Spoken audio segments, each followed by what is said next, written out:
O povo perde no INSS, ganha dívida no banco e leva o troco para as bets. O que falta mais, hein? No último episódio, falamos da CPI do INSS e da fragilidade do governo. Agora, o escândalo se aprofunda. 90 bilhões de reais foram drenados pelo sistema de consignados, dinheiro que daria para reconstruir metade do Rio Grande do Sul ou bancar todas as ferrovias do PAC, tá bom? Enquanto o povo é lesado, os bancos lucram como nunca e o governo culpa Bolsonaro, claro.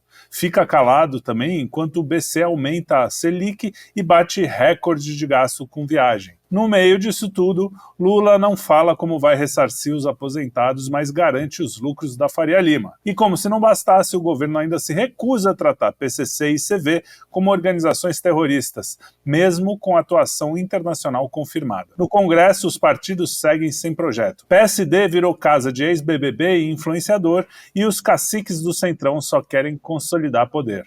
Mas se os partidos abrem mão da política, quem vai representar o povo, meus amigos? Estou aqui com Arthur Machado, Kim Paim e Herbert Passos, o nosso freela fixo, quinzenal, para falar de todos esses assuntos e muito mais que sempre acaba surgindo. Kim, como sempre, faz aquele apanhadão do que está acontecendo. Hoje estamos gravando, é segunda-feira, dia 12 de maio. O que está acontecendo neste momento? O que está acontecendo é que estamos há basicamente 21 dias, não, 19 dias, né, observando aí de perto o escândalo. Ele começa aí no dia 23 de abril, segue tomando conta de todos os noticiários e com quase 20 dias ainda não se sabe como as vítimas, né, os assaltados, vão receber o seu dinheiro de volta. Isso daí em relação ao escândalo do INSS. A imprensa puxa de um lado, puxa de outro, a classe política começa a se movimentar para uma CPI, o governo Lula começa a trabalhar para uma CPI não acontecer. Lula, inclusive, viajou, como sempre, né, porque Lula não trabalha, levou Alcolumbre só para convencê-lo a não colocar em pauta uma CPMI.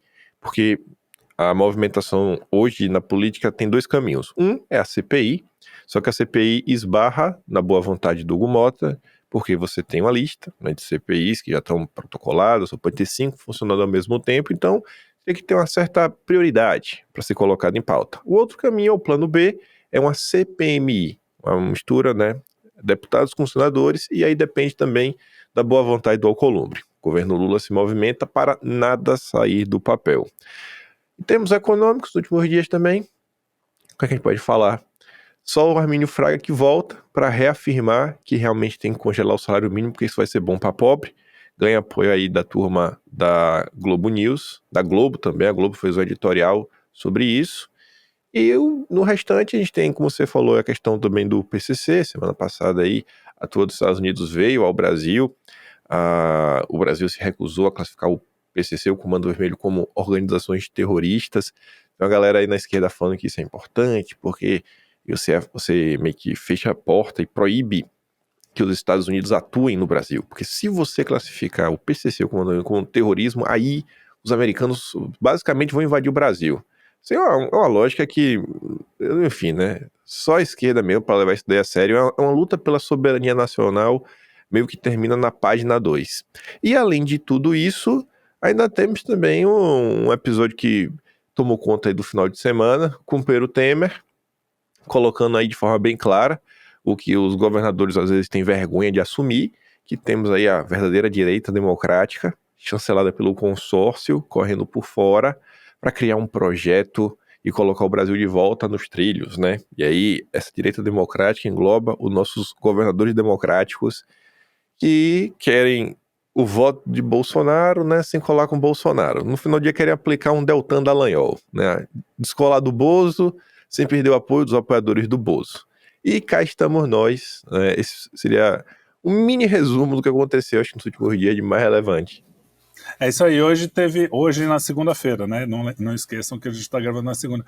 O Marco Antônio Villa foi no pânico, porque vai voltar para a Jovem Pan, e veio com todo aquele discursinho, meu Deus do céu. Nem sei porque ele é relevante ainda, mas a Jovem Pan está contratando, né? Herbert, vamos lá, vamos começar pelo INSS. O que você tem a dizer dessas novidades? Você que conhece um pouco esse movimento sindical de perto, como é que são essas coisas? Diga lá. Cara, então, eu estava vendo o histórico, né, das fraudes, até a Globo, por incrível que pareça, a Globo publicou um cronograma das fraudes, vem mostrando ali que a gente tem fraude ocorrendo no INSS desde que criaram a lei, lá em 1991, no tempo do Collor ainda, e que permitia a entidades fazer descontos direto, né, para aposentados, etc. Então a gente tem aí um histórico, senhores, de fraude, né? Começou a lei, começou as fraudes. Depois a gente aumenta. Houve um caso de uma procuradora que, inclusive, foi pega depois de desviar 2 bilhões naquela época. Então, já tinha negócio grande naquele momento. Depois, você pega ali entre 2009 e 2010, você tem um aumento dos descontos irregulares. Ora a hora, né? Era o governo de quem mesmo? 2009, 2010?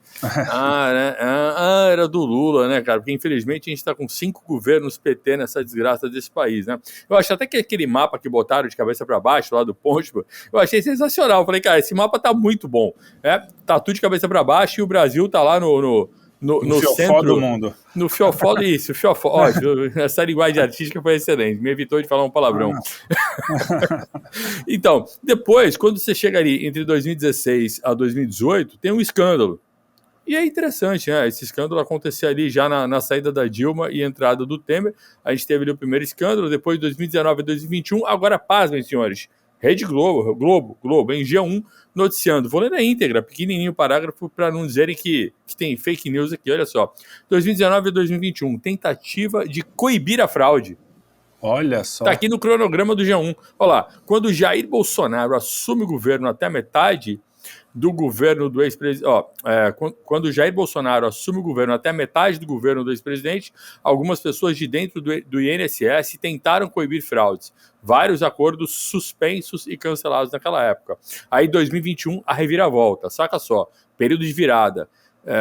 Segundo Guilherme Bausa, quando entram no INSS os nomes hoje investigados pela Polícia Federal, ou seja, entrou o nome lá em 2021 e ficaram até hoje. Olha só. Quem será que manteve esses nomes? Olha só, nesse momento, vários acordos de cooperação com essas entidades são assinados, disse o repórter da Globo News.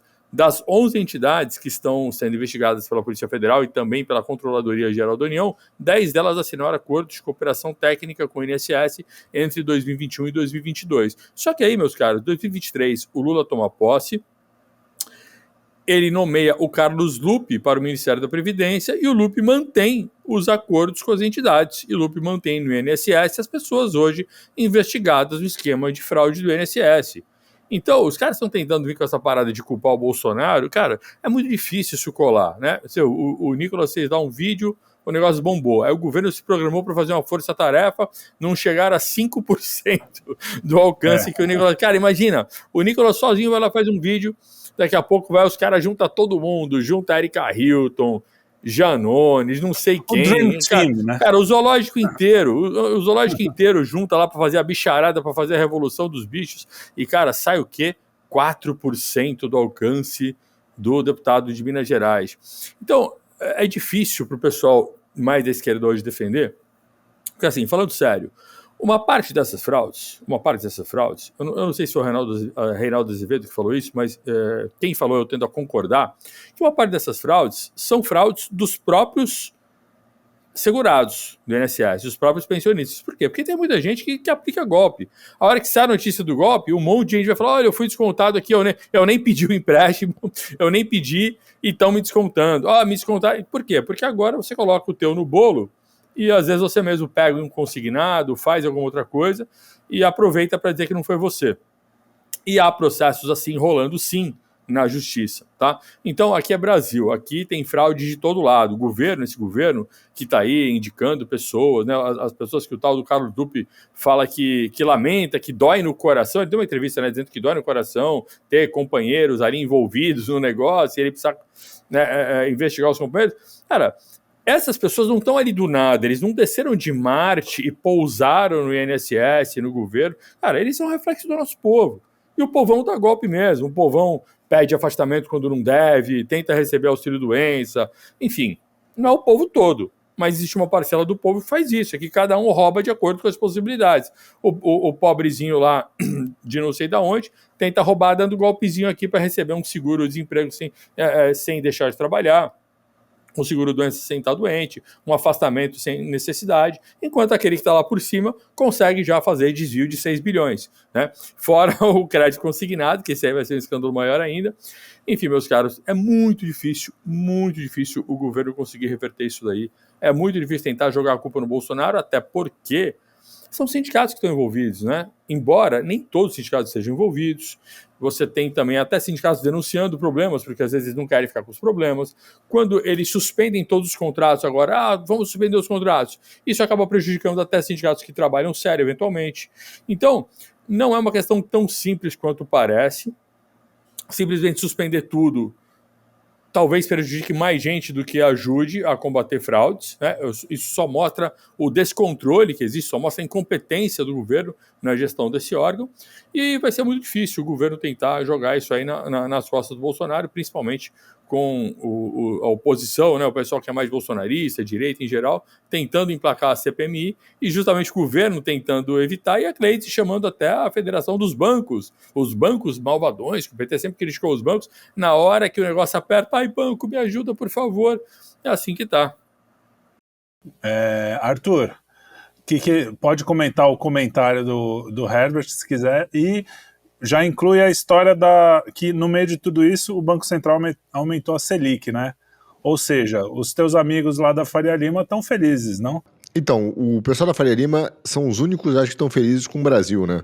Eu vi outro dia uma entrevista não, um podcast do Jabor, que é quem manda eu ver essas porcairadas, e aí ele dando uma entrevista lá, fazendo podcast. Do Elias, né? Não é o Arnaldo. Não, o Elias Jabor. O Arnaldo acho que nem tá falando mais. Ele foi naqueles como é que é? 13 Irmãos podcast, uma coisa assim, e ele virou e falou assim, no meio de uma entrevista, ele viu e falou assim, não, porque, pô, o Brasil tá indo muito bem, aí começa a dar uns números, né, estatísticos, e ele viu e falou assim, o problema é que a direita é muito boa de rede social e aí influencia a percepção do povo. Quer dizer, o cara tá sendo roubado, tá comendo mal, pô, o cara tá sendo roubado no meio da rua, tá ganhando menos, a inflação comeu tudo, aí o cara tem um número de emprego, né, que é obviamente manipulado estatisticamente por milhões de justificativas reais, e a culpa é da direita, entendeu? Que tem a rede social. Quer dizer, olha o nível de viagem desses caras. O único cara que tá feliz mesmo são os bancos, né, hoje no Brasil. Agora, eu acho que tem duas coisas na questão, e vou falar da taxa de juros. Primeiro, assim, dá para ver o desespero e a percepção, tanto nos comentários do Jabor quanto a reação do Sidônio e da maluquice que o Lula tentou fazer, do Lula salvou a INSS, né, essa baboseira que tentaram fazer, da percepção cada vez maior que a guerra de informação é uma guerra de percepção. Né? E eles estão tentando buscar essa adesão da população para uma narrativa, uma influência que não se justifica, porque dá para ver, as pessoas perceberam que, cara, o governo, como o Herbert falou, estava dentro dos sindicatos e que se é ligado intrinsecamente ao PT. A única questão é que a realidade que talvez ainda não foi explorada disso, e não é só o quanto o cara rouba, é para que ele rouba. E isso talvez é que tenha que começar a ficar importante para a população. Eu acho que tem duas coisas. A primeira é essa. E por que é importante? Basicamente, porque o cara não tem um volume desse de roubo, 6 bilhões, e é o ponto da Glaze, né, que ela foi reclamar com os bancos, que os bancos deram um número de 90 bilhões, né, e ela falou, não, calcula direito aí, né, calcula que esse número é ruim demais pra gente. Mas esse... 89, não foi 90. E aí foi pedir ajuda para Febraban para manipular os números. Mas é o seguinte, ninguém pega isso, cara, para botar na conta corrente do cara para ter uma vida melhor. Essa é a grande questão, entendeu? Essas estruturas que desviam dinheiro nessas proporções, mesmo que quando você vai olhar no microscópio lá, um sindicato, um desviou 6 bi, mas o cara desviou ao longo do tempo alguns milhões, outro mais alguns, no somatório, no tempo dá isso aí, é para sustentar uma máquina de poder, montar uma estrutura de poder. E esse é o ponto. Os desvios do PT, eles irão acontecer sempre, porque eles precisam, cara, da estrutura da máquina, e quando falo da estrutura da máquina, tem a ver com o desvio de recurso da forma mais variada possível. E eles têm feito isso ao longo da história. das formas mais variadas possíveis, inclusive com as ONGs, corrupção, e agora a questão dos aposentados. Eles já teve do sanguessuga, né, da máfia do sanguessuga, do sangue, das merendas. Quer dizer, o PT ele é uma máquina de desvio de recurso, e ele sempre será, porque ele precisa disso para sustentar a máquina, e uma máquina que é bastante pesada, entende?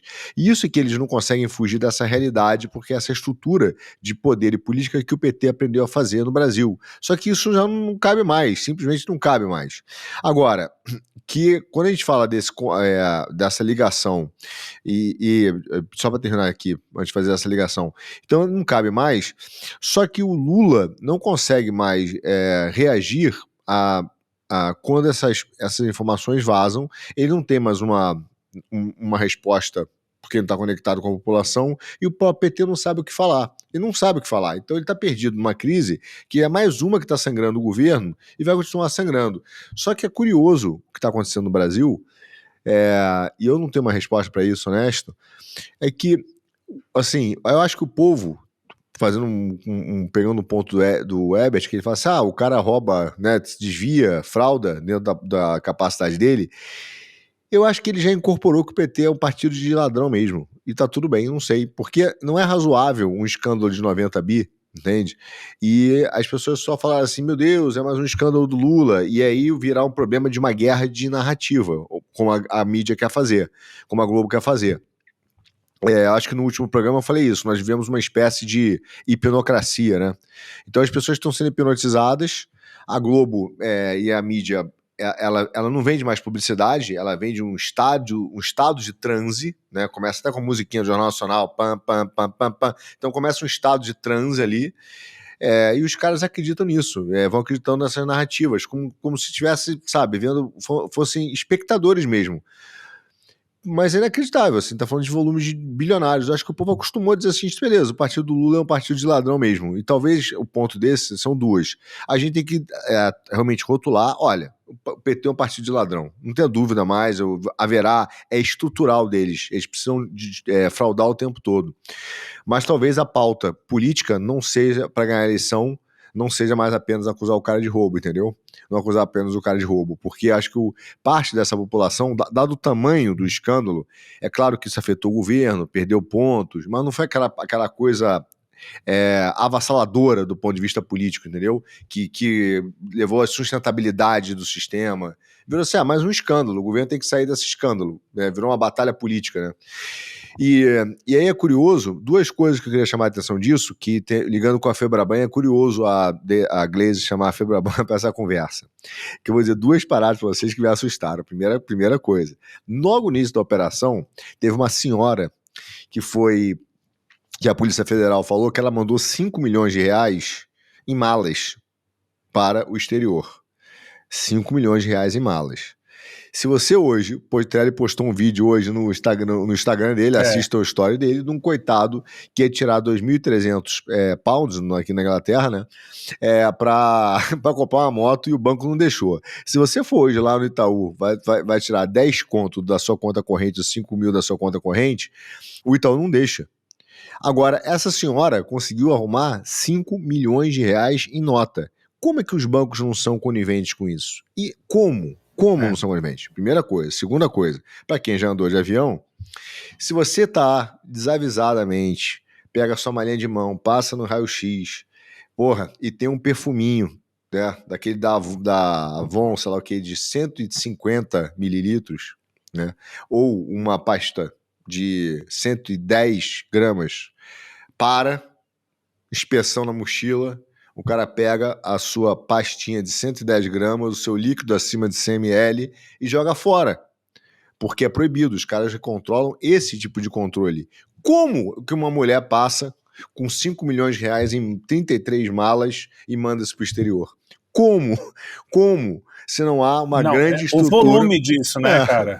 As pessoas precisam saber o volume. Aliás, tem um vídeo que eu tô querendo fazer, que é mostrar o que é 1 bilhão em volume. Como? De notas. Como? Que é coisa demais. 33 malas de dinheiro para o exterior. Como? Você não passa no raio-x com um perfuminho. Então, esse é o nível do que a gente vê de um Estado que é controlador, né, que é totalitário, que faz um microcontrole para cima do cidadão, entendeu? E passa a boiada. Como diria a palavra do nosso Senhor Jesus na Bíblia, é aquele cara, né, que quer coar a mosca, mas ele está engolindo o camelo. Isso é o maior resumo do que é, cara, essa estrutura de controle do Brasil. E o pior, a reação da galera do governo é sempre a mesma. Precisamos de mais controle.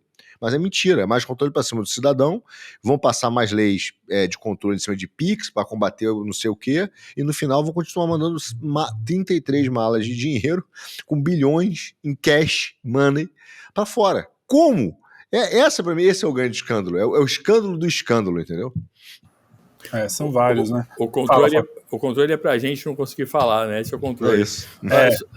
Só uma frase que me chamou a atenção do Alckmin, ele falando, o Alckmin, olha o nível que o cara chegou, falando assim, essa corrupção do INSS não começou no governo Lula, mas vai acabar nele. Eu me lembrei daquele cara, aquele famoso Primo Rico, influenciador de finanças e tal. Quando ele foi casar e fez o discurso do casamento, ele falou assim, falando da mulher dele, eu não fui o primeiro, mas serei o último. Cara, luz é demais, o cara falou um negócio desse, né? E o Alckmin teve as manhas de imitar isso daí, cara. É por aí. Mas é engraçado vocês comentarem, os dois, essa coisa do povo, né? Também a gente tem que falar, e eu detesto essa história de falar, não, porque eu falei no outro programa, o povo não sabe votar, o povo é mau caráter, o povo é não sei o quê, mas o Brasil, a gente vive dois Brasis, tem um Brasil que é sim o cara que quer levar a vantagem em todos os detalhes, vai tentar, e isso vai do porteiro até o presidente o presidente da nação, no caso. Mas, eu ia falar de uma empresa, mas no caso a gente pode estender isso. Então, quando você falou do negócio, esse escândalo não foi um escândalo que causou tanto, né, revolta e tanto, quanto os anteriores. E eu fiquei pensando aqui, eu falei, pode crer, né, porque o escândalo do Pix foi uma coisa assim, o cara tá tentando tomar meu dinheiro agora, tem um lance, apesar, roubaram os velhinhos, é ruim, claro, né, isso na cabeça do cara, né, mas o meu Pix aqui, que eu tô negociando aqui, o cara vai querer mexer, entendeu, quando é uma mexeu no meu, exatamente, meu pirão primeiro, eu odeio a frase é verdadeira às vezes, mas eu odeio isso, meu pirão primeiro, e o cara fala isso como se fosse legal, né, como é que é, não sei o que, meu pirão primeiro, farinha pouca, meu pirão primeiro. O cara fala isso como se fosse legal. E é isso, né? O Brasil, infelizmente, tem essa cultura. E aí, se a gente não mudar, é o que você falou. Não adianta. O Kim vive falando isso também. Se a gente não mudar a cultura e botar o cara lá no Congresso, seja onde quer que seja, que vai vir do povo também, né? Se o povo não tem gente boa, ali em cima vai ter. Fala. Você falou em mudar, eu tava achando que era para mudar para Portugal, para Austrália. Exatamente. Fala, Kim, agora é a tua vez. Brilha, rapaz, que você tá muito quietinho hoje. Falou pouco no começo, coisa rara. Não, a questão do INSS aí o pessoal já resumiu tudo, é a questão dos bancos também. Então vamos chegar no... Fala. Não, eu ia falar que é a situação que, assim, a gente fala isso pra direita o tempo todo, né, de olhar para a situação toda e repensar, né, repensar no Brasil como um todo, de cabo a rabo, do início até o fim, como a lógica das coisas funciona no Brasil. Por exemplo, a Glaze foi lá pedir ajuda para os bancos, ajuda para os bancos, né? A Glaze não trabalha, o governo não trabalha para você resolver o problema dos bancos, não trabalha para você resolver a questão do juro, do investimento que é no Brasil, o preço das coisas. Enquanto você observa lá nos Estados Unidos, o governo Trump comunista, por quê?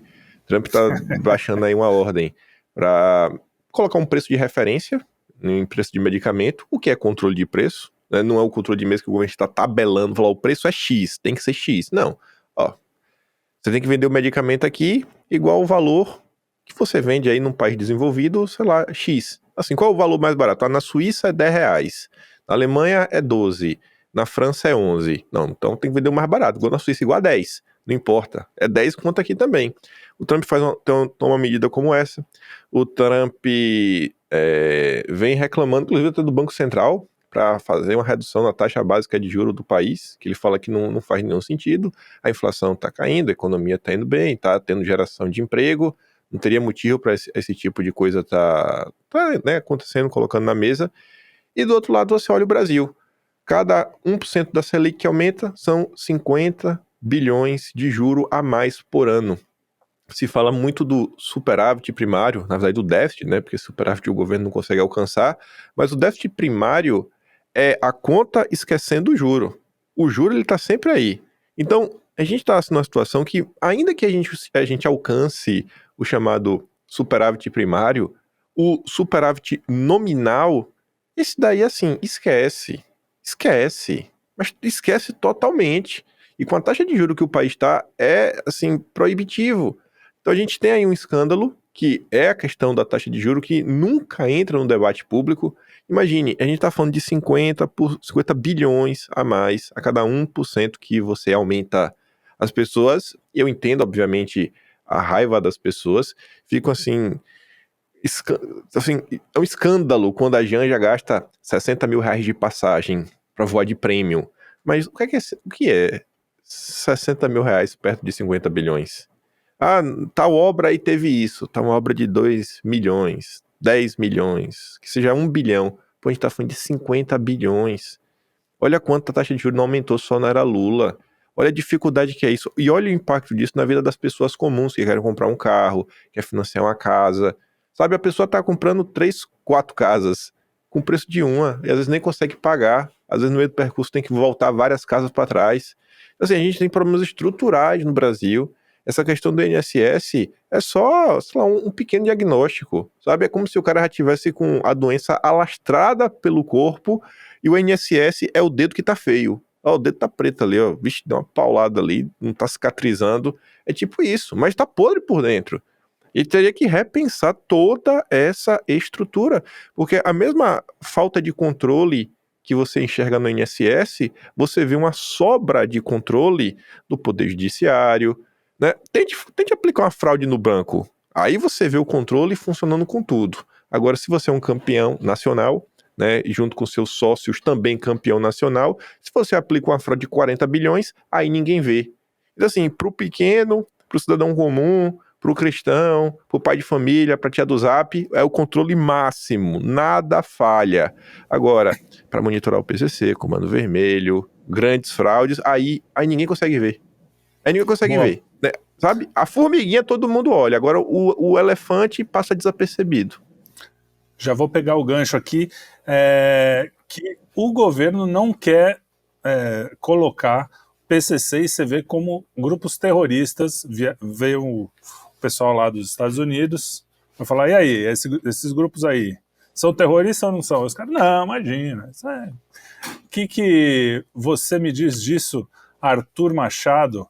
Você que é um cara internacional, como é que são tratados esse tipo de grupo narcotráfico, que tem, como é que se diz? Que tem tentáculos no mundo inteiro. Aí fora, como é que eles são tratados? São tratados como criminosos da cervejinha, que nem aqui? Olha só, evidentemente, você pensar que um cartel organizado, ele é tratado como aquilo que ele é, que é um grupo, né, de tráfico de drogas, que é grave, porque o cara mexe com tráfico de armas, violência, muitas vezes tráfico humano. Então, os caras são severamente combatidos.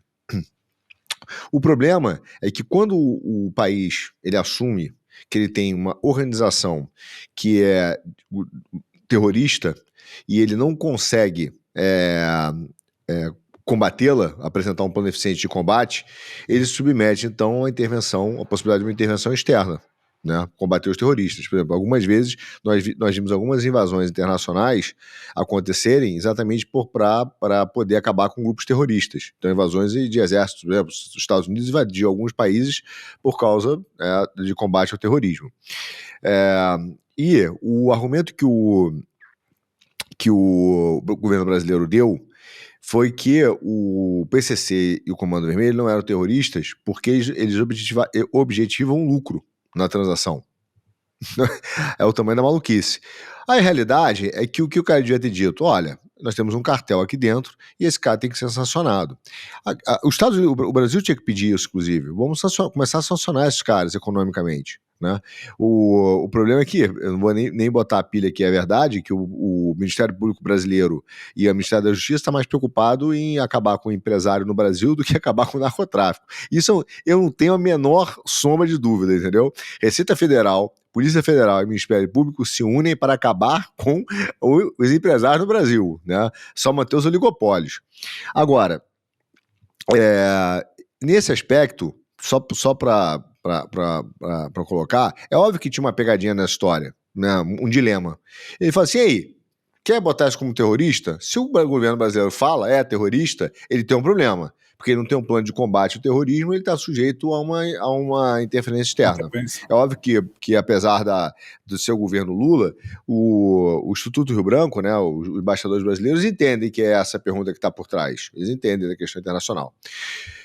O que não quer dizer que você não poderia chegar e ter uma questão, já que é econômico, vamos sancionar de uma forma mais forte. E aí tem uma questão que é extremamente tricky no Brasil, que é uma pegadinha, que é o grande problema nessa questão que interessa ao judiciário brasileiro, que não é nem o funcionalismo público em si, são os advogados.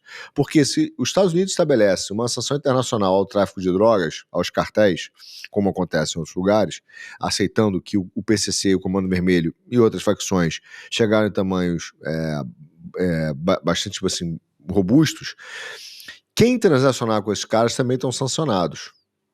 Você não pode transacionar com esses caras. O que significa que se tiver um advogado famoso, vou pegar um número aleatório aqui, vou imaginar um número qualquer que eu me lembro, sei lá, o Cacai, né? Imagino que não atende essas pessoas, mas se ele atendesse, no momento que ele recebe e esse cara depois é condenado ou é sentenciado, condenado por tráfico de drogas ou participando dessas instituições, automaticamente ele não pode transacionar em dólar, em euro, não vai poder mais viajar, coitado, não vai poder mais tomar o vinho dele em Paris, não vai poder mais. Então ele está sancionado, ele pode... aí o que acontece? O brasileiro grita, diz o seguinte, mas espera aí, o cara tem direito à defesa. Os países vão dizer, cara, claro que o cara tem direito de defesa, claro que você pode atender o cara, só que você vai receber em real, vai viver em real, né?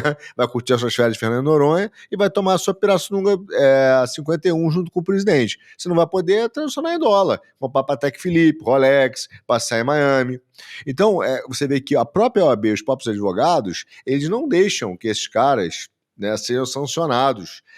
Eles dizem, não, isso é assunto do Brasil. Isso aqui é uma macrocriminalidade, mas não é uma macrocriminalidade tão grave quanto a corrupção, entendeu? É uma criminalidade, mas uma criminalidade de menor monta do que o terrorismo, porque eles têm essa preocupação específica de terem sanções econômicas, entendeu?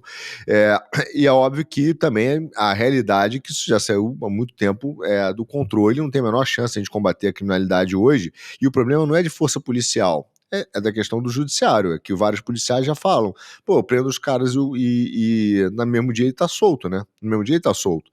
Então você precisa de uma máquina repressiva muito forte para poder combater essa galera. E eu não estou falando só da estrutura policial, mas do judiciário, né, investigativa, realmente um pacto supranacional de segurança, porque essas indústrias chegaram num tamanho, cara, numa violência que hoje, antigamente, tinha até aquele mito, né? O tráfico não deixava roubar, o tráfico ajudava a controlar a violência. Eu acho que esses mitos acabaram, mostraram que a coisa saiu de controle mesmo e criou um estado paralelo. Os caras têm tribunal hoje do tráfico, entendeu? Mas o que tem por trás disso é exatamente essa reação do governo brasileiro, é esse entendimento dos detalhes das regras internacionais. E que seria talvez não perigoso, né? Porque eles falam que seria um risco à própria soberania brasileira, na cabeça desses caras, assumir uma organização terrorista, né? Eles ainda não têm os mesmos atos terroristas de explodir,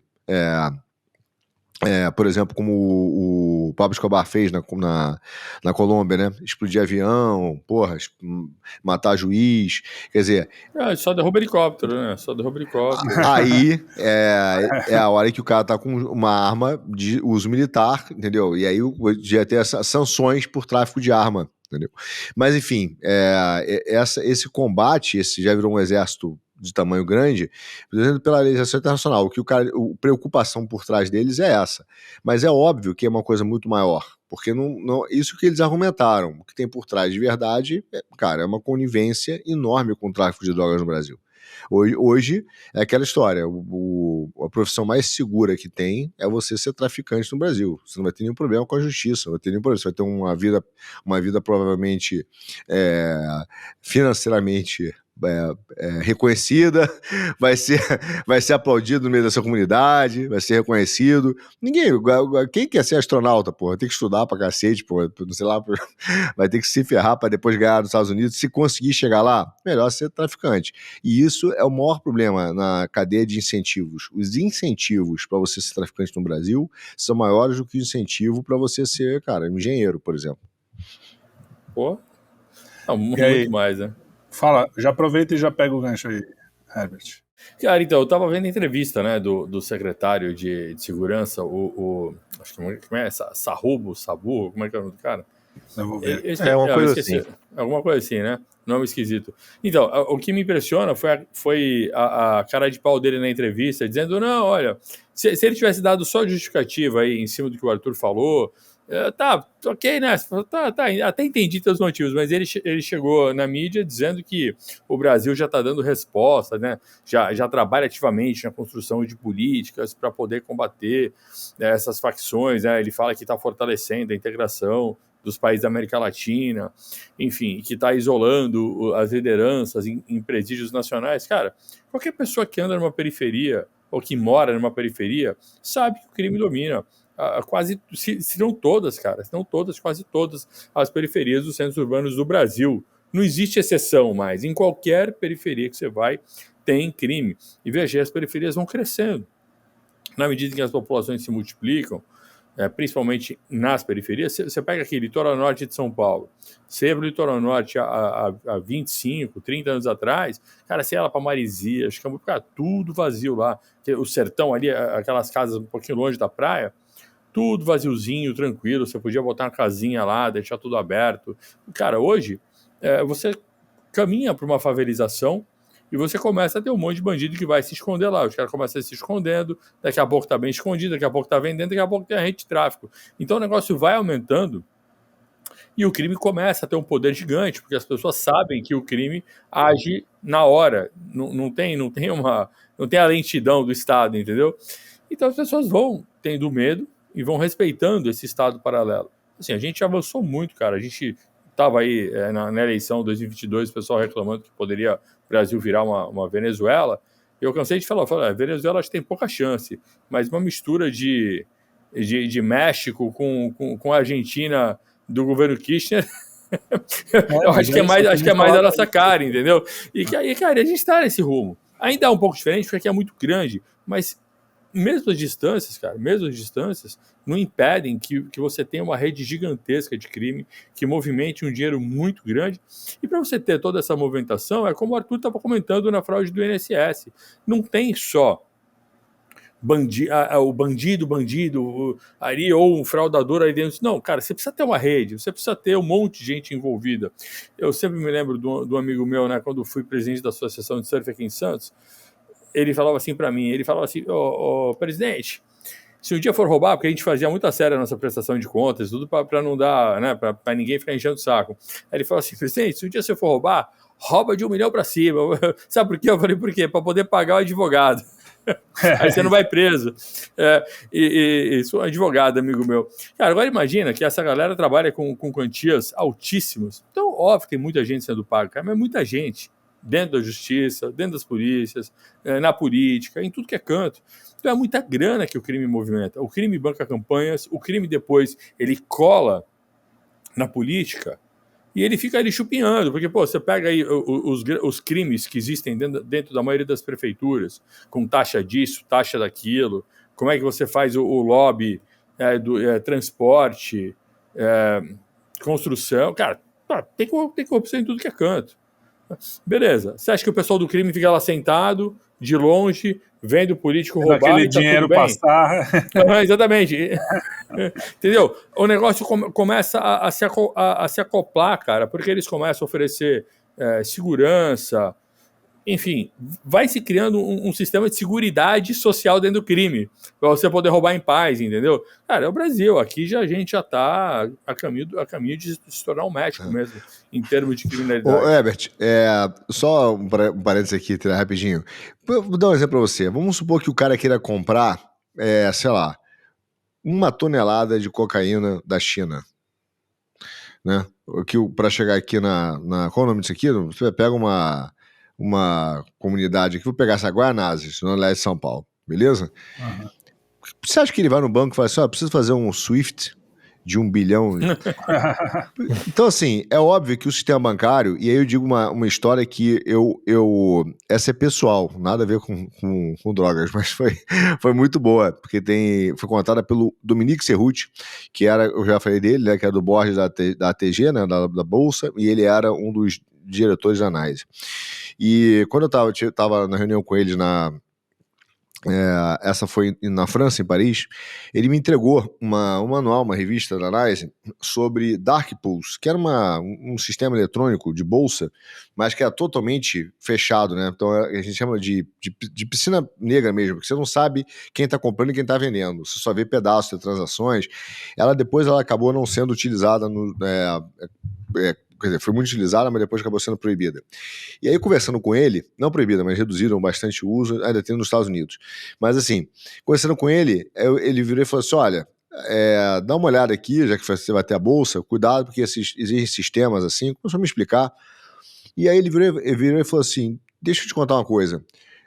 Primeiro, grande parte dos IPOs, dessas venture capitals que existem, você tem que tomar muito cuidado, porque são lavagem de dinheiro do crime organizado, do México, etc. Enormes. Caralho. Então você pega assim, volta e meia, você vai ver aquelas histórias que saem nos jornais, né? E aí o cara vira e fala assim, um garoto inventou um sistema de aplicativo, com 20 anos, deu super certo e virou o terceiro bilionário dos Estados Unidos. Isso não existe, cara. Isso é feito. O cara fala, bichão, vem cá que a gente vai fazer você ganhar dinheiro. Entendeu? Como depois também foi utilizado no Spotify com cantores. Então o cara pega esse caso é uma analogia, eu não tenho nenhuma ideia se isso realmente aconteceu assim, tá? Mas uma Anitta da vida, e aí o cara pega um algoritmo e começa a fazer a galera toda ouvir, parecendo que existe algoritmo com contas, acessando, né? E ela começa a subir e aquilo vai gerando uma série de engajamento, e ela acabou sendo a segunda mais ouvida do mundo, a terceira mais ouvida do mundo, e aí justifica uma série de royalties, uma série de pagamentos, inclusive de patrocínios, e quando você vai ver isso aí, vem indiretamente origem do tráfico como lavagem de dinheiro. Isso foi dito, cara, tô dizendo, naquela época pelo Cerruti. E, para fechar, ele falava o seguinte, cara, você sabe qual é o problema quando fizeram a lei de lavagem de dinheiro no mundo? Quem foi que criou a lei de lavagem de dinheiro no mundo? Foram os bancos. Aí eu falei, claro, imaginei, porque eles querem um sistema mais transparente, né? Eles falam, não, porque eles não querem concorrência. Os maiores, se você pegar, e não é à toa, olha só, se você pegar a história, por exemplo, do CS First Boston, Credit Suisse, né? Que quebrou aqui recentemente, foi comprado pelo BS. Quebrou daquele jeito que ninguém entendeu direito. Um dia chegou assim, o Credit Suisse quebrou, e o BS comprou. Então, 6 meses antes dele quebrar, ele dentro da França, da Europa, teve um vazamento que falaram que o Credit Suisse tinha 150 milhões de dólares de algumas contas dentro de Paris de ditadores e traficantes de arma, né, africanos dentro da Europa. É o mesmo banco que quem procura aí no Google. Cara, teve um cara que estava oferecendo, ele chegou a ser preso numa operação da Polícia Federal, estava oferecendo investimentos fora do Brasil, de forma ilegal. Esse cara foi preso, foi liberado, e o CS First Boston pagou um avião dele privado para ele sair do Brasil na mesma noite, escondido, e o cara meteu o pé. Então, você tem uma série de escândalos bancários que envolvem Deutsche Bank, que envolve a HSBC, que já fez algumas centenas de acordos com o DOJ americano, né, com o tráfico de droga, lavando dinheiro do cartel do tráfico do México. Então, os grandes sistemas bancários, os grandes bancos, eles surgem muito ligados ao crime organizado. Isso, cara, é uma das maiores realidades do sistema financeiro, entende? Então, é por isso que quando você vai falar assim, cara, como é que o PCC movimenta como dizem, 1 bilhão por mês, né? Os números assim absurdos, e dentro do sistema bancário. Não achem que o sistema bancário não reconhece isso. Tem uma conivência do sistema bancário brasileiro. Tem uma conivência. E estão falando dos bancos privados, entendeu? Estão falando dos bancos privados. E não estão falando das fintechs, como acontece. Teve uma fintech. Esse aí é o famoso desavisado. É como disse o Serrucho para mim. Cara, o problema é que o cara foi competir com um cara que faz isso há 60 anos profissionalmente. Eu falei, não, você não vai fazer essa porra. Quem vai fazer sou eu. Então, os grandes bancos, eles têm esse lado negro do sistema financeiro, que é esse lado que trabalha muito próximo dessa macrocriminalidade. E é por isso que toda hora você vê que a pergunta, quando você vê, por exemplo, o Gedel ter 50 milhões no apartamento, naquela mala, aquela famosa foto, né, do apartamento dele, é claro que a primeira pergunta você fala, cara, como é que o cara tem 50 milhões de dinheiro? Mas como é que o cara saca isso? De onde o cara tirou 50 milhões de dinheiro? Entendeu? E aí alguém fala, não, mas veio do tráfico, tudo bem, mas alguém imprimiu aquela parada, aquilo entra na conta corrente do cara do Bradesco, do Itaú, alguém tirou, juntou aquilo ali, mas foi pra comprar droga. O cara não foi na casa da moeda direto, né? O cara não entrou na casa da moeda, pegou 50 milhões. Aí o cara fala, mas aí vem aquela explicação, não, mas isso veio das empresas de ônibus, como já foi bastante explorado no Brasil, né? Empresas de ônibus, supermercados, né? Grandes grupos de supermercado no Brasil cansaram de lavar dinheiro, né? E eu não vou falar os nomes aqui, mas enfim, cansaram de lavar dinheiro quando recebiam dinheiro em espécie, né? De supermercado, casas de empresas de ônibus. E esses caras são super aplaudidos pela elite brasileira, né? Estão todos lá, né? Não, eu sou dono de supermercado, né? Enfim, mas esses caras lavavam isso, mas tudo bem, vocês entende uma parte, mas aí aquilo vai pro traficante, o cara pega o dinheiro em cash. Tá bom, mas como é que você paga de volta? Porque você pegou o dinheiro, mas tem que pagar o traficante, né? Então ele tem que fazer um SWIFT, ele tem que pagar a droga pra Colômbia. Esse dinheiro chega na Venezuela, chega na Colômbia, chega na China, chega no Paquistão. Como é que chega?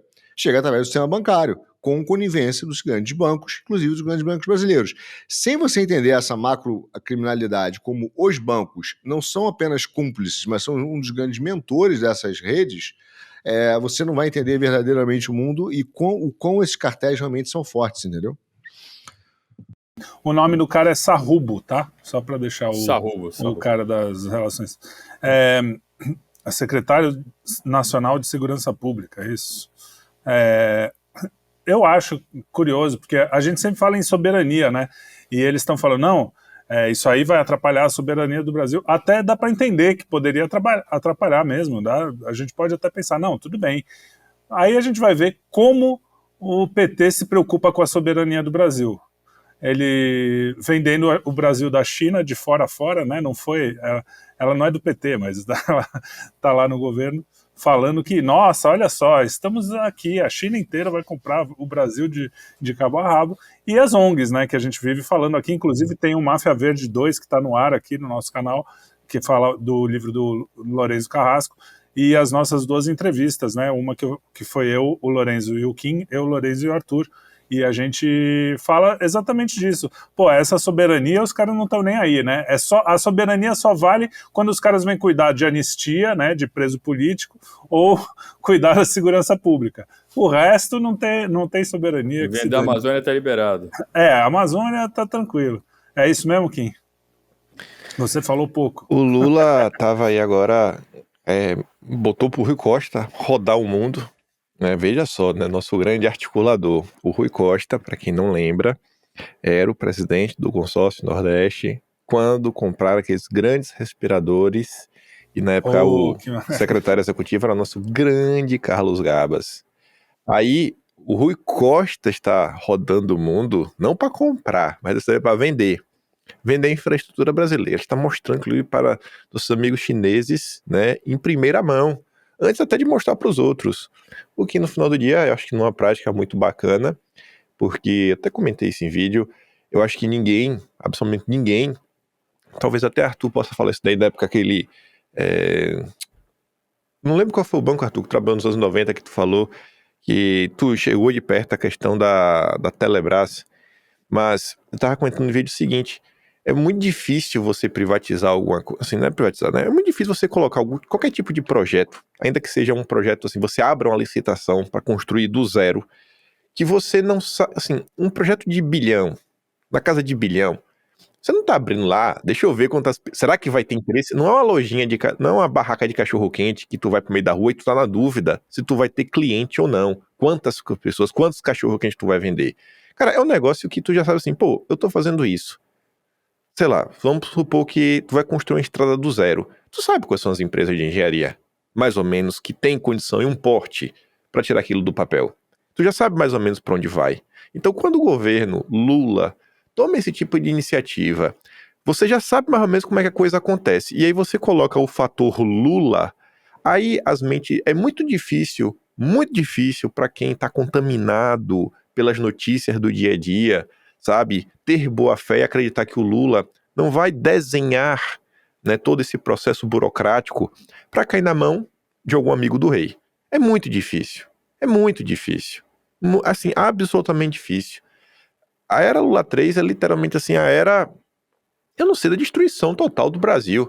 E eu acho que alguns mitos também até vêm caindo por terra. Você vê que o Lula, concedeu entrevista por The New Yorker, ele falou lá que nos anos 80, ele aprendeu com o Reagan e a Margaret Thatcher, que o livre comércio era bom, que o livre comércio era bacana.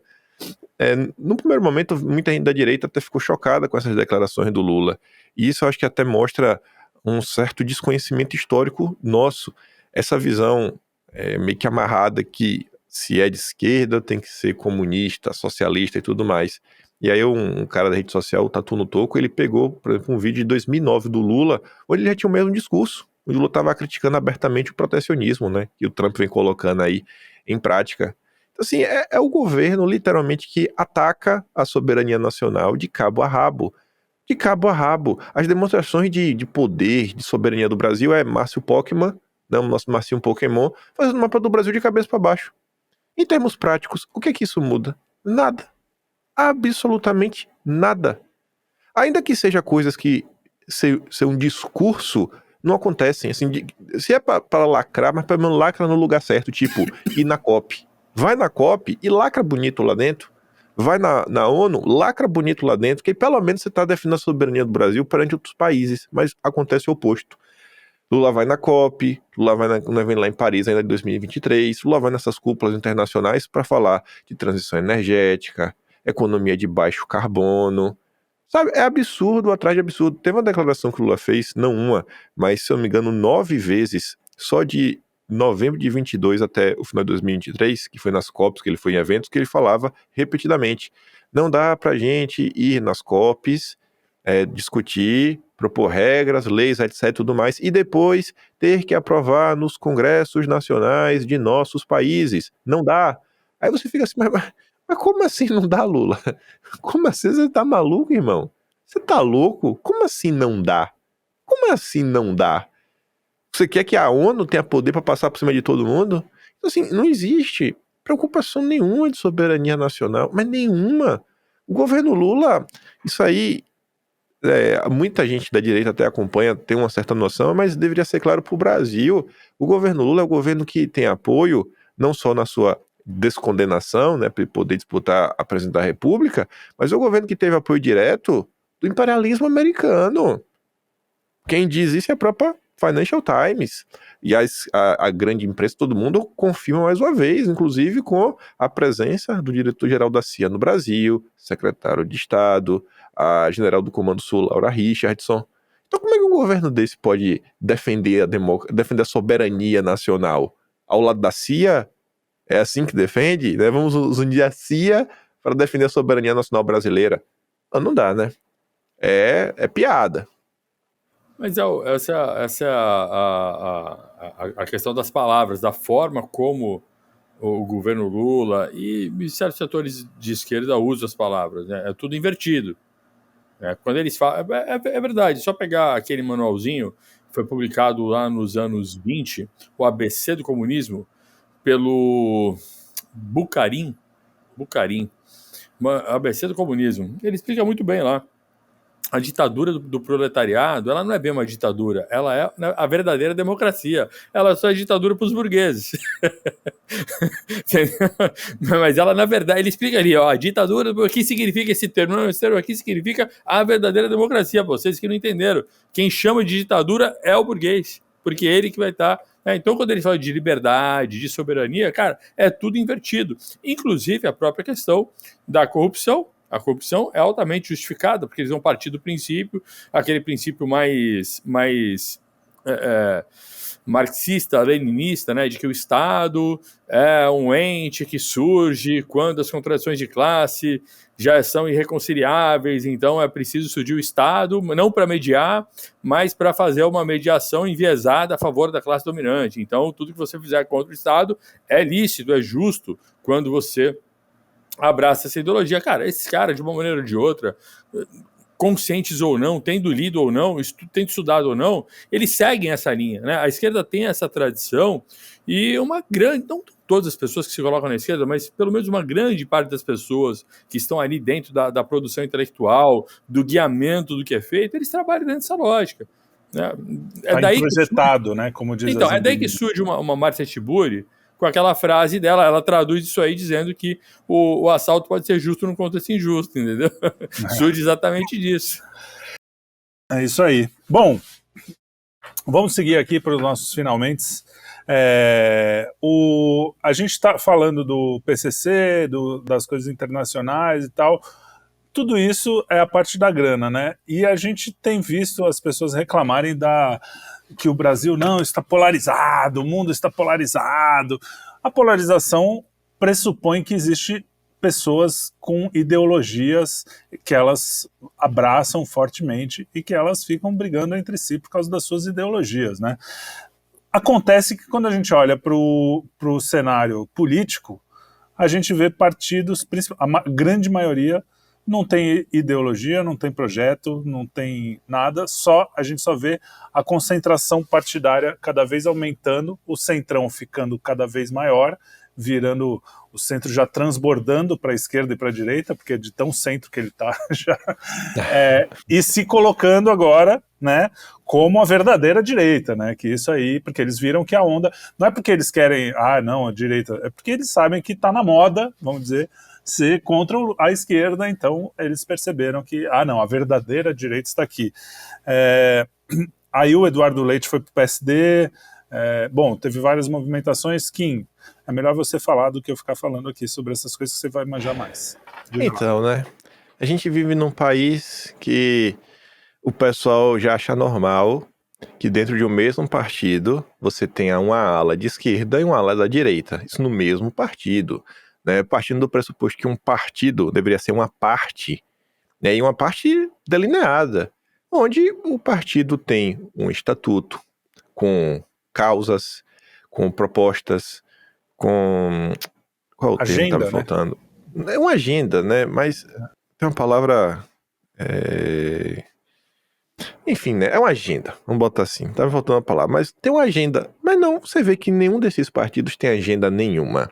O MDB não tem agenda, o PSD do Kassab não tem agenda, o Republicanos do Marquinhos Censura não tem agenda, o PP não tem agenda, o União Brasil não tem, nenhum partido tem agenda.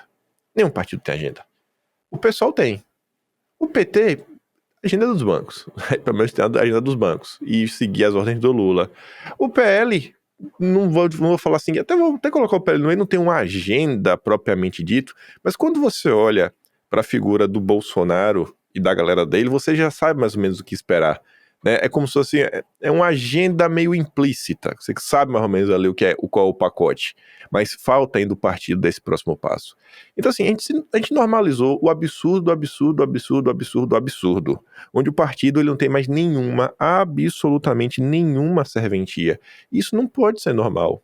Isso não podia ser normal. O partido tinha que ter um posicionamento claro. Falar, cara, se eu tô nesse partido, é porque eu penso similar a essas pessoas.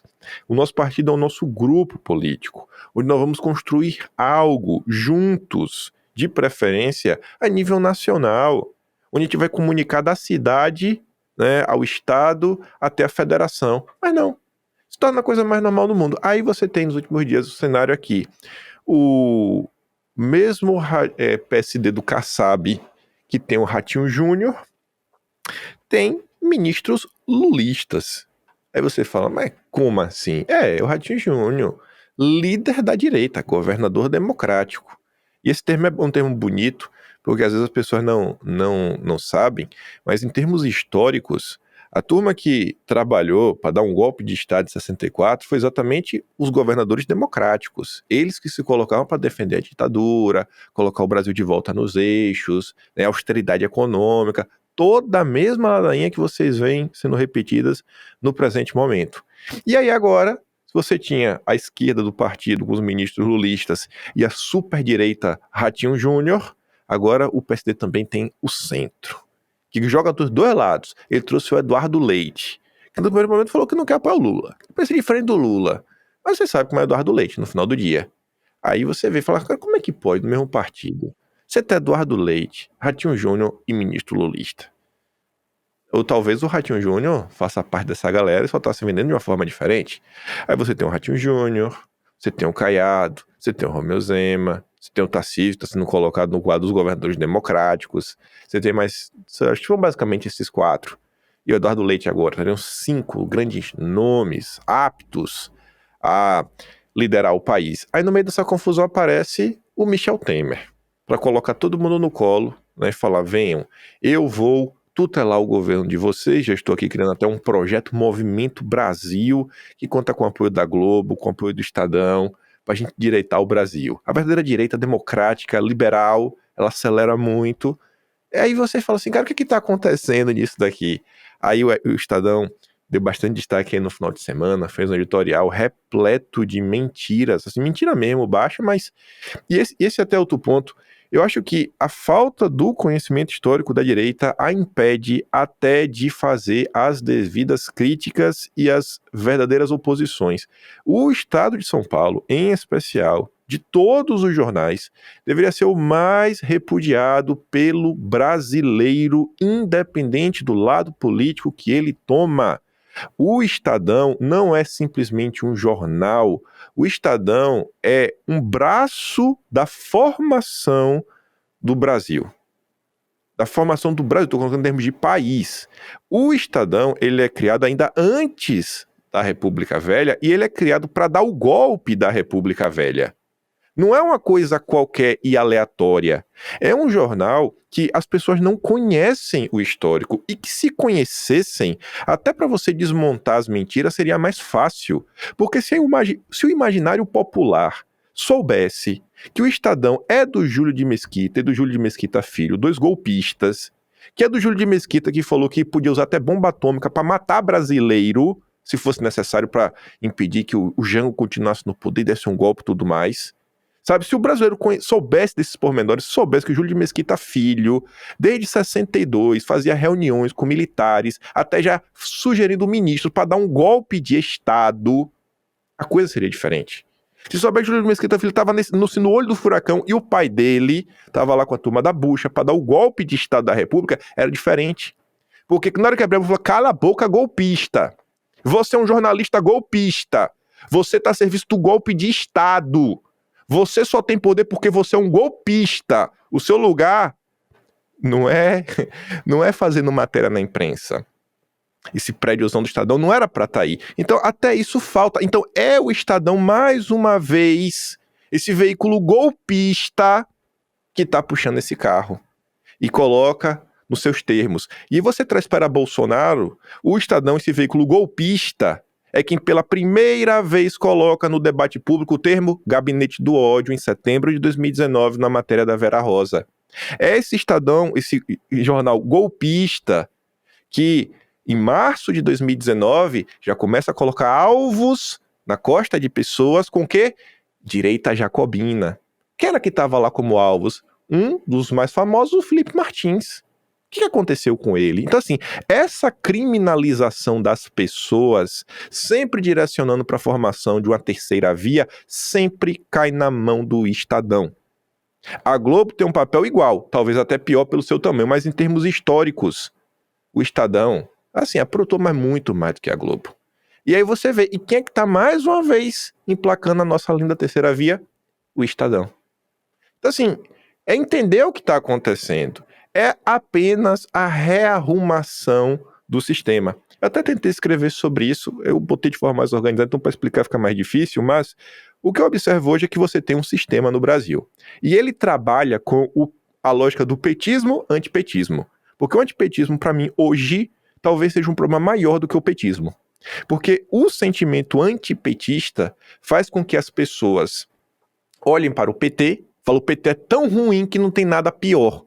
Então eu não vou criticar fulano, cicrano, beltrano, o inimigo do meu inimigo é meu amigo, não é? Então eu vou me unir para derrotar o PT. Só que o que acontece? Você vai fazendo várias concessões para derrotar o PT, e quem manda no PT, quem descondenou o Lula, tá de boa. Por quê? Porque o objetivo é derrotar o PT. Aí quando você chega ao poder, que você não chega, porque o poder mesmo tá ali intacto, esse mesmo sistema se reorganiza e começa a apoiar o PT, pro PT te derrubar. Que foi o que aconteceu de 2019 a 2022. Então, assim, a lógica do PT anti-PT tá ali. Então, ora, se o PT é governo, o sistema se alia com as forças antipetistas para se preservar e falar, não, eu não sou petista, eu tô aqui para fazer críticas ponderadas e me deixe quieto, não toque em mim. Na hora que o PT cai, o sistema se une ao PT para criticar quem tá no poder, e quem tá no poder percebe que ele não tá no poder.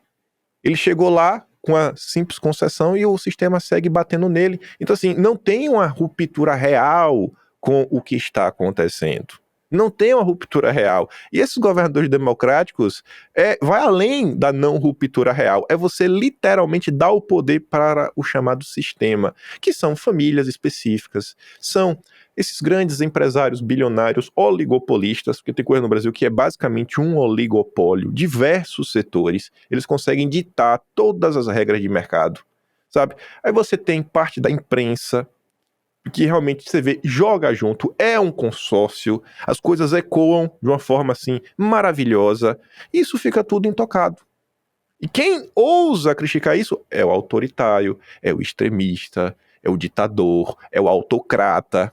Assim, eu espero muito que um dia o brasileiro entenda isso com a mínima profundidade, pelo menos a chamada direita, para realmente começar a construir algo um pouco mais sólido, até na hora de tecer, mais uma vez, suas críticas à imprensa, na hora de classificá-la, tentar fugir de subjetivismos e começar a entrar na objetividade. Aqui, ó, é fato histórico, é isso que aconteceu. Estou falando de você factualmente, né? Tá aqui. E isso daí você pode aplicar para várias. Se você for puxar a capivara da turma da CNN, tem mil coisas também para você falar. A turma do Metrópolis, nem se fala também. Mas, assim, é onde nós estamos hoje e o povo, assim, assistindo, na maior normalidade, a construção dessa nova terceira via, que não aparece um desses governadores democráticos para falar, não, eu discordo do Temer. Não me coloque nesse balaio, Temer, porque eu não sou seu amigo. Não, todo mundo é amigo do Temer. Ninguém abre a boca pra falar um ai. Ninguém abre a boca pra falar um ai, porque todo mundo é amigão do Temer, né? Essa é a nossa direita brasileira. Arthur tava olhando aí, fazendo caras e bocas. O que você vai dizer aí, Arthur? Não, não tava fazendo cara de pô, discordando do Kim, não. Tava concordando demais com o Kim, porque... Não, então, parecia mesmo, tava concordando. Não, é porque, cara, causa revolta, porque você vê um jornal como o Kim, achei no ápice dele, poucas vezes eu vi o Kim irritado, mas hoje eu vi ele novamente irritado, quando ele fala olhar pro jornal e falar que é golpista, porque de fato essa é a origem do Estadão, entendeu? E os caras se botam como se fosse um palatino da ética, né, da moral, e estão realmente buscando a verdade, enquanto na verdade eles sempre representaram certos grupos econômicos, né, e foram criados por isso, né? E isso acho que aqui levantou bem. Só que a gente vive... eu não vou dizer que são tempos, não. É parte da história do Brasil, essa falta de percepção sobre o que realmente aconteceu e as instituições que hoje, privadas inclusive, como o Estadão, né, influenciam a vida política brasileira. Então é um negócio que a gente sofre muito mesmo, porque e você vê que a mídia tem um efeito no Brasil que eu volto a dizer, que é quase uma hipnocracia, um estado de transe. Ele começa a dizer o seguinte, não, agora vai vir uma nova direita organizada pelo Temer. Quem falou? Um cara que... Nova e Temer na mesma frase é impressionante. E que foi vice da Dilma, cara. Entende? É um negócio assim, cara, e que quando ele assumiu, a primeira coisa que ele fez foi botar o Meirelles, né, na presidência na presidência não, no Ministério da Economia. Na Fazenda, né? Na Fazenda Economia. E ele foi um czar. O Meirelles juntou basicamente tudo que tinha a ver com economia, botou debaixo dele, criou um monstro regulatório, operacional, um negócio brutal, entendeu? E depois trouxe gente, inclusive da B3 lá, que competia comigo na época, né? para tomar conta do governo. É curioso, porque na história do Brasil, o que o Kim está falando, que parece estranho às pessoas, é que essa capacidade do sistema fazer esse pacto com o PT e ao mesmo tempo às vezes atacar o PT, né? Porque ele se organiza porque ele é plástico mesmo, ele tem essa flexibilidade. Mas eu digo que o Brasil é o rei de fazer o que na história da Europa já aconteceu, que foi o Pacto Nazi-Soviético, né? Então, os comunistas... Fez aniversário, inclusive. Agora, os comunistas não contam que no início o Hitler fez acordo com o Stalin e estava de boa, os comunistas esquecem de contar isso e dizem não, porque o comunismo lutou contra o fascismo. Mentira, né? Porque o Pacto Nazi-Soviético existiu e o problema é que o Hitler meteu o louco, como dizem em São Paulo, meteu o louco e resolveu invadir a Rússia também. Se não tivesse invadido, estava até hoje. A Rússia fornecendo matéria-prima lá estava de boa, não tinha ideologia, tinha interesses políticos. E esse Pacto Nazi-Soviético, que o brinco faz parte da história do Brasil, de uma outra maneira, óbvio, né? Não o Nazi soviético em si, mas essas ideologias que se aliam de tempos em tempos. E isso é revoltante, cara. Eu concordo aí com o Kim, aí na hora que ele ficou revoltado com o Estadão, eu falei, cara, isso é um negócio realmente que a gente tem que começar a nomear. Quer dizer, não dá nem para conversar com o Estadão sem dizer o seguinte, cara, essa tua instituição é golpista, porque é exatamente isso, né? É exatamente isso. Herbert, então para fechar aqui para a gente vê que isso, a gente está falando da elite que faz parte da mídia, mas a política também, né? Eu não lembro, pelo menos na política recente, de ter uma briga tão grande, tirando o Lula e o Bolsonaro, que teve essa... Porque na época, pô, Lula e PSDB, hoje a gente vê que era uma briga fake, né? Então, tá aumentando essa coisa de o centrão virar o centro mesmo e não vai ter mais discussão, quem tiver fora dessa elite aí vai ser escanteado e acabou. Então, não sei se vai ser tão fácil assim. Eu acho que dá pra gente tentar desenhar a partir do seguinte. Isso que o Kim e o Arthur falaram, a gente pode resumir num termo que não é novo, que é o conluio das elites. Isso caracteriza muito bem o Brasil, tá? O conluio das elites, isso se encaixa naquilo que o Olavo de Carvalho falava também, quando ele apostou que o Brasil estava num processo revolucionário, que precisaria chegar a uma ruptura. Ele também falava de uma revolução nos moldes dos donos do poder, do Raimundo Faoro, povo contra elite, né?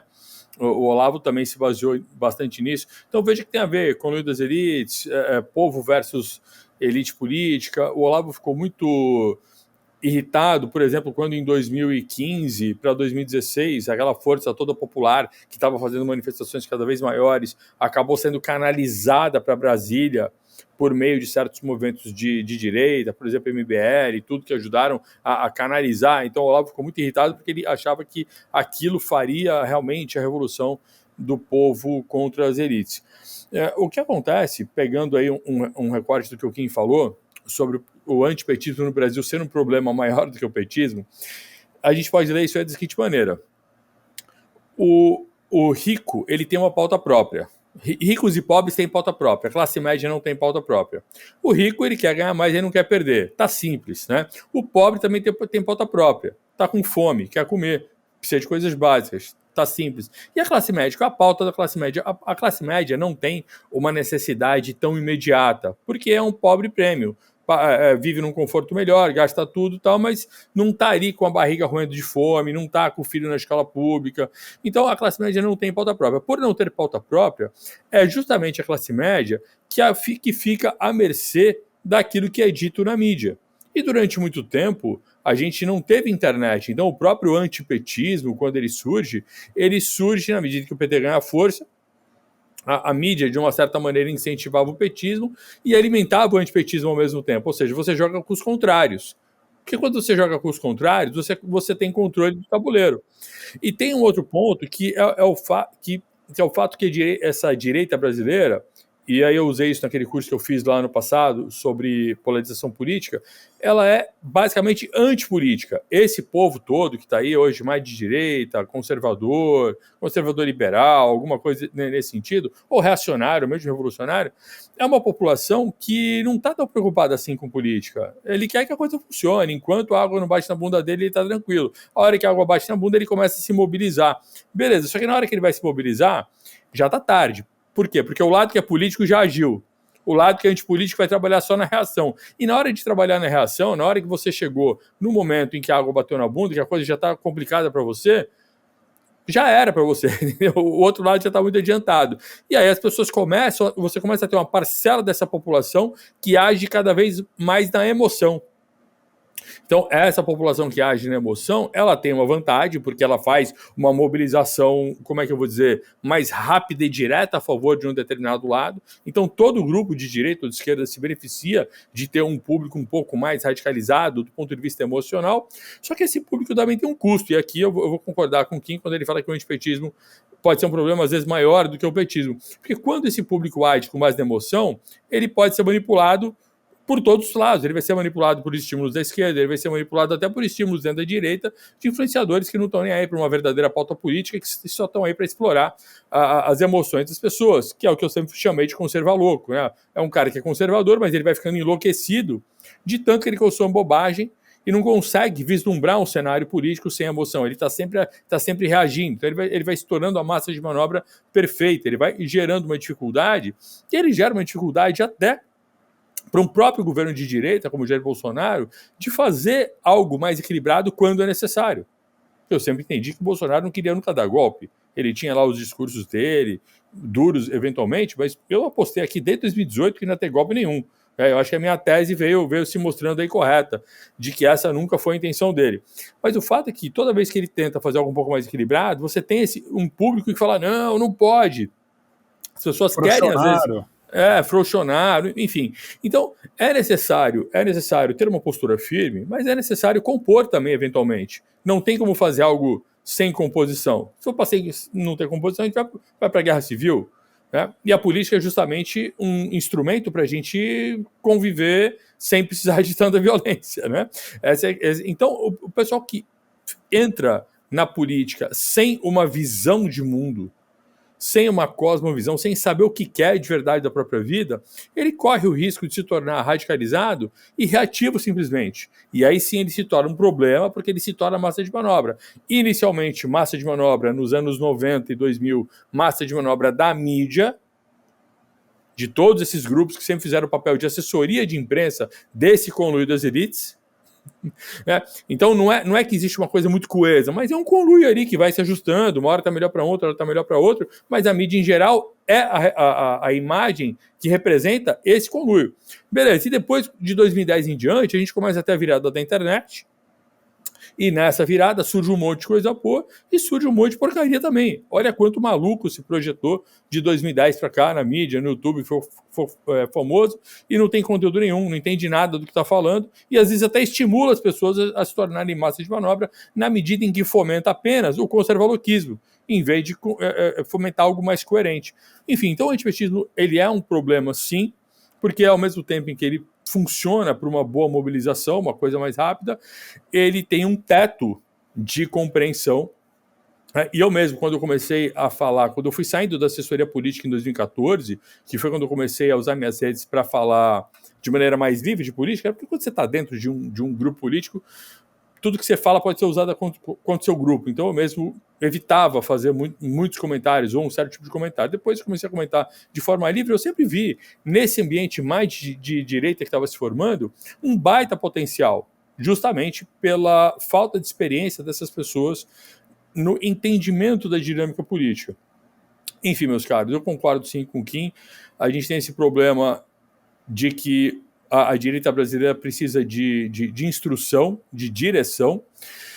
E, por fim, a questão da polarização e do Temer, o Centrão, eu volto ainda para pegar a referência daquela pesquisa que a gente já comentou em outras ocasiões, eu mesmo falei bastante em live, do Data Senado, quando ele fala que a maioria da população se declara é o dobro de direita do que de esquerda. Só que quando você olha nos números, de fato você tem ali 15% da população que se declara de esquerda, 30% que se declara de direita, e você tem 9, 10% que fala que é de centro, e 40%, senhores, 40% que fala que não é nada. Ou seja, a gente tem no Brasil ainda um contingente gigante de gente que no fundo, só quer ter paz, só quer trabalhar em paz, só quer pagar as contas honestamente, ou nem tanto, mas não quer ter o governo, não quer ter o governo torrando o saco, sugando o pouco que o cara consegue ganhar. Então, quando você junta esses 40% que falam que não tem ideologia política, não tem preferência, mais os 10% que se declaram de centro, a gente está falando de metade do eleitorado brasileiro, metade, que no fundo, não está muito preocupado se vai ser esquerda ou se vai ser direita. É quem fizer a promessa melhor. Daí que o Centrão consegue se crescer, mas ele nunca consegue ter a locomotiva. O Centrão nunca consegue ter a locomotiva. Porque a locomotiva sempre vai ser um dos polos, ou a direita ou a esquerda. Só que a direita, como está com 30%, a direita está muito maior, está o dobro da esquerda, a direita, obviamente, vai ser a locomotiva.